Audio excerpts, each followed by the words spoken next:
Good morning friends, అందరికీ శుభోదయం అండి. బాగున్నారు కదా అందరైతే? ఈ డే దేవుడు మనకి ఇచ్చాడు.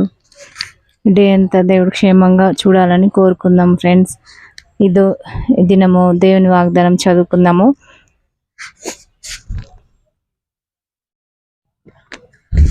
నలిగిన మనసు కలవారిని ఆయన రక్షించును. మళ్ళీ చదువుతున్నాం ఫ్రెండ్స్. నలిగిన మనస్సు కలవారిని ఆయన రక్షించును. మంచి వాగ్దానం అయితే మనకు వచ్చింది, నాకు వచ్చింది. క్రైస్తవులందరూ అయితే మరి ఎవరి వాగ్దానాలను వాళ్ళు చూసుకోండి. అదొక సాటిస్ఫాక్షన్ కదా ఫ్రెండ్స్. మనకు వాగ్దానం చదువుకుంటేనే డే గడుస్తుందా అట్లేం లేదు, కానీ మనకు ఒక దేవునిలో ఉంటున్నాం అనేది ఉంటుంది. కాబట్టి చదువుకోండి. మీరు బిలీవ్ అయితే దేవుడు మీకు చూస్తాడు. నెగ్లెక్ట్ చేసినా చూస్తాడు, వదిలిపెట్టువాడు దేవుడు కాదు కదా.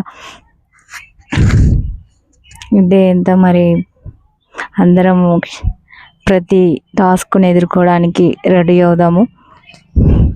ఎవరికి ఏ టాస్క్ వస్తుందో తెలియదు కదా. జీవితం అనే చదరంగంలో సరే ఏది వచ్చినా అయితే దాన్ని ఫేస్ చేయక తప్పదు మనమైతే. కానీ దేవుడి సహాయం కూడా ఉండాలి కదా మనకు. దేవుడి సహాయం ఉంటే దాన్ని జయించే శక్తి మనకు దేవుడు ఇస్తాడు.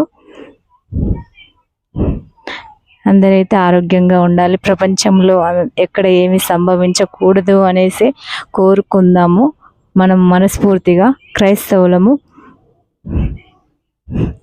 దేవుని గురించి ఎవరైనా ఇంట్రెస్ట్ కలిగి ఉంటే, దేవుని తెలుసుకోవాలనుకుంటే బైబిల్ చదువుకోవచ్చు. ఎవరికి ఇబ్బంది కాదు, ప్రెషర్ ఏమి కాదు.